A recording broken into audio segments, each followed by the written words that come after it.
Well, as we know, we did just have the federal budget released last week. And interesting to note that back in 2019, we heard from the federal government that they were looking to balance the budget. So they would only run small deficits. Now, of course, that was pre-pandemic.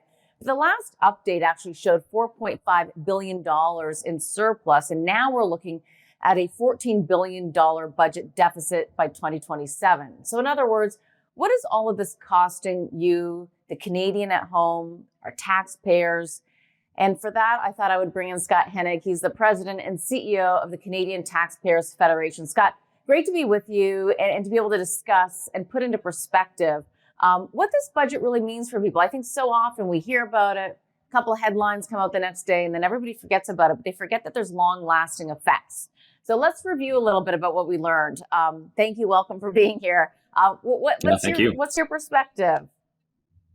Well, I think you really mentioned the really interesting one right off the top there is that just 5 months ago, when this government brought forward its fall fiscal update, it projected that it would get back to balance. It said we're going to balance this budget in 2027, and we're going to have a small $4.5 billion surplus at that point.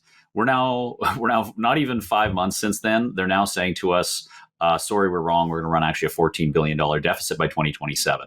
I mean, I would say that even probably in the fall, those numbers were fake and made up. I mean, they really, when you're talking about a government that can only plan legitimately a year in advance at most, looking 4 or 5 years down the road is often really silly. And it's often used to try to, change the tone. If people are saying, well, you're running a big deficit, that's bad. Well, but look down the road, look down 5 years, we're actually going to get to balance. But, that stuff never happens. These governments change. They change their opinions, they change their plans, and they often get voted out well before they ever get a chance to, say, follow through on them. So, I mean, I just don't buy it anymore. And obviously neither should Canadians if they look that only 5 months later, all the plans have changed.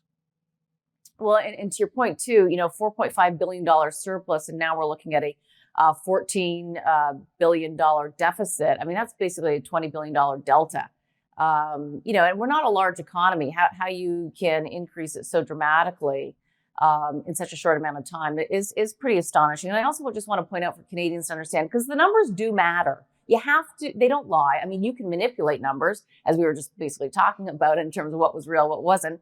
But they overspent, the federal government overspent by $18 billion in 2022. I'm not even sure how that happened. Well, they can't control themselves. I mean, this is what happens when you let politicians run wild with your money. I mean, especially over the last few years here, money's went from being something that was tangible and real and people cared about within the government to there being sort of no restrictions. And that's the worst thing that, maybe not the worst thing, that's one of the worst things fiscally that has come out of COVID is that governments have no respect for money. They're happy to print as much money as they want. They're happy to tax. They're happy to spend. They don't seem to have any sort of internal controls. We used to have that, when you had governments like the Chrétien government, the Harper government. The Harper government, they were quite concerned about getting back to balance. They really worked hard from the 2008-9 financial crisis to get back from what we thought at that time was a massive deficit. Looks small now. Looks to be fairly similar to the size that we're actually looking in this year, where we don't have a financial crisis or a pandemic happening anymore. But they worked really hard to get it back because people cared at that point. They don't care anymore. The pandemic has changed the way that the government spends money because they just do not care if they're going to balance the budget, if they're not going to balance the budget.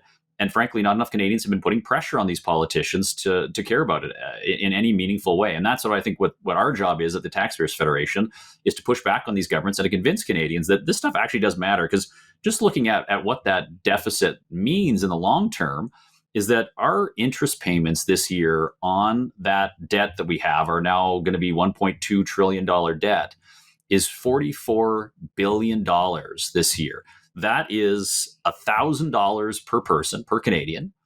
And it's also almost the exact same amount that we collect in the GST. We collect $45 billion this year, the GST. We're going to pay $44 billion to bankers and bondholders just on the interest of the debt. The entire, when you go to the store and you're buying whatever and you pay your 5% GST, that is going just to pay the interest on the debt. We could eliminate that if we didn't have a massive debt.